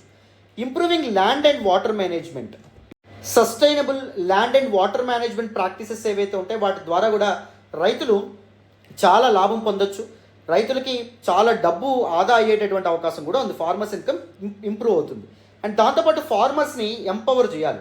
ఫార్మర్స్ ఆర్గనైజేషన్స్, కోఆపరేటివ్స్ ఇవన్నీ ఏర్పాటు చేసేలాగా చేయాలి. ఒకవేళ ఫార్మర్స్ కోఆపరేటివ్స్ అనేటటువంటివి ఇదైంది అనుకోండి, ఫార్మర్స్కి బార్గెనింగ్ పవర్ ఏదైతే ఉందో అది పెరుగుతుంది. ఫర్ ఎగ్జాంపుల్ ఒక ఫెర్టిలైజర్ ఒక ఫార్మర్ కొంటే 100 రూపాయలు అవుతుంది అనుకోండి ఒక లోడ్ ఆఫ్ ఫెర్టిలైజర్స్.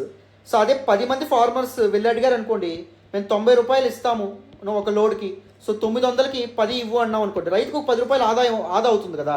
అండ్ దాంతోపాటుగా ఒక 10 మంది టమాటా రైతులు కలిపి ఒక కోఆపరేటివ్గా ఏర్పడ్డారు అనుకోండి. ఫర్ ఎగ్జాంపుల్ వీళ్ళ దగ్గర ఒక 10 క్వింటాల్ టమాటాలు అనేటటువంటి ఉన్నాయనుకోండి, ఉదాహరణకు చెప్తున్నాను.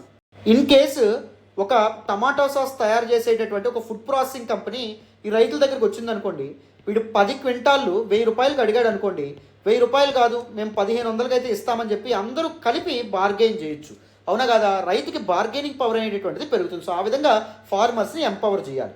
And ensuring social protection as well, better and sustainable crop insurance స్కీమ్స్ని తీసుకురావడం కానీ, పెన్షన్స్ అనేటటువంటి ఇవ్వడం కానీ, లేకపోతే న్యాచురల్ డిజాస్టర్స్, మార్కెట్ షాక్స్, ఇలాంటి వల్నరబుల్ సిచ్యువేషన్స్ ఏవైతే ఉన్నాయో, ఇలాంటి డిస్టర్బ్డ్ కండిషన్స్ ఏవైతే ఉన్నాయో ఆ సమయంలో రైతులకి కాస్త చేయూత అనేటటువంటిది ప్రభుత్వం నుంచి ఉంటే, సో అప్పుడు ఫార్మర్స్ యొక్క వెల్బీయింగ్ సాధ్యపడుతుందని చెప్పి అర్థం చేసుకోవచ్చు. And improving governance as well, so గవర్నెన్స్ని కూడా ఇంప్రూవ్ చేయాలి. ముఖ్యంగా కరప్షన్, ఫ్రాడ్ అండ్ దాంతోపాటు these middlemen and bureaucrats nexus ఏదైతే ఉందో దాన్ని కూడా ట్యాకిల్ చేసేటటువంటి ప్రయత్నం చేయాలన్నమాట. ఈ మిడిల్ మెన్ వాళ్ళకి ఆదాయం పెంచుకోవడానికి ఈ బ్యూరోక్రాట్స్ సహాయంతో ఏం చేస్తున్నారు, గవర్నమెంట్ ఏజెన్సీస్ ఏవైతే ఉంటాయో అవి తక్కువ కొనుక్కునేటట్టు చేస్తున్నారు. ఫర్ ఎగ్జాంపుల్ రైతు దగ్గర ఒక 100 క్వింటాల రైస్ ఉందనుకోండి, ప్యాడీ ఉందనుకోండి, 10 క్వింటాల్ మాత్రమే కొనుక్కుంటున్నారు. మిగిలిన 90 క్వింటాల్స్ ఎవరు, these middle man, traders and millers ఎవరైతే ఉంటారో వాళ్ళు ఎంత రేట్ చెప్తే అంతకు అమ్మాల్సినటువంటి పరిస్థితి రైతుకి ఏర్పడుతుంది. సో ఇలాంటి కరప్షన్, ఫ్రాడ్ వీటన్నింటికి దూరంగా ఒక బెటర్ రెగ్యులేటరీ ఫ్రేమ్వర్క్స్ అనేటటువంటిది తీసుకురావడం ద్వారా మార్కెట్ డిస్టార్షన్స్ ఏవైతే ఉంటాయో వాటిని కంప్లీట్గా, దిస్ ఇంపర్ఫెక్షన్స్ ఏవైతే ఉంటాయో వాటిని అడ్రస్ చేయొచ్చు. సో దట్ రైతుకి చాలా లాభం చేయొచ్చు అని చెప్పి చెప్తున్నారన్నమాట. This is actually the way forward. So కంప్లీట్గా డీటెయిల్డ్గా మీకు దిస్ పర్టికులర్ టాపిక్ మీద పూర్తి అవగాహన అనేది వచ్చిందని అనుకుంటున్నాను. బ్యాక్ స్టోరీ అనేటటువంటిది, background of this particular article మనం డిస్కస్ చేసాం. అండ్ దాని తర్వాత various demands, recent farmers protest అనుకున్నటువంటి వేరియస్ డిమాండ్స్ గురించి మనం మాట్లాడాం. అండ్ దాని తర్వాత మినిమం సపోర్ట్ ప్రైస్ అంటే ఏంటి, దాన్ని ఏ విధంగా క్యాలిక్యులేట్ చేయడం అనేటువంటిది జరుగుతుంది, దాని యొక్క హిస్టరీ ఏంటి, దానికి సంబంధించినటువంటి ఛాలెంజెస్ ఏంటి, ఎంఎస్ స్వామినాథన్ కమిటీ ఇచ్చినటువంటి రికమెండేషన్స్ ఏంటి, ఇవన్నీ మనం మాట్లాడాం. అండ్ దాని తర్వాత arguments in favour of legalising MSP and arguments against in legalising MSP or MSP guarantees. So దాని గురించి కూడా మనం మాట్లాడాం. And we also looked at the way forward or solution to this particular problem as well. అర్థమైందా, కంప్లీట్గా డీటెయిల్డ్గా this particular topic మీకు పూర్తి స్థాయిలో అర్థమైందని అనుకుంటున్నాను, అర్థం చేసుకున్నారని అనుకుంటున్నాను. Thank you so much for all the support and all the love so for అమ్మ. ఇలాంటి మరిన్ని వీడియోస్ కోసం please do hit that big fat like button. Explanation ఎలా ఉందో కామెంట్ చేయండి. మీ ఫ్రెండ్స్ అండ్ ఫెలో ఆస్పిరెంట్స్తో కూడా మన వీడియోస్ని షేర్ చేసే ప్రయత్నం చేయండి. ఛానల్ని ఇంకా సబ్స్క్రైబ్ చేసుకోకపోతే సబ్స్క్రైబ్ చేసుకోండి. చాలా మంచి ఇనిషియేటివ్స్తో, డీటెయిల్డ్ కాంప్రహెన్సివ్ క్లాసెస్తో మనం ముందుకు రాబోతున్నాం, అది నా హామీ. ఓకేనా, రైట్ నాన్న, మళ్ళీ నెక్స్ట్ క్లాస్లో కలుద్దాం. Thank you so much again, bye అమ్మా.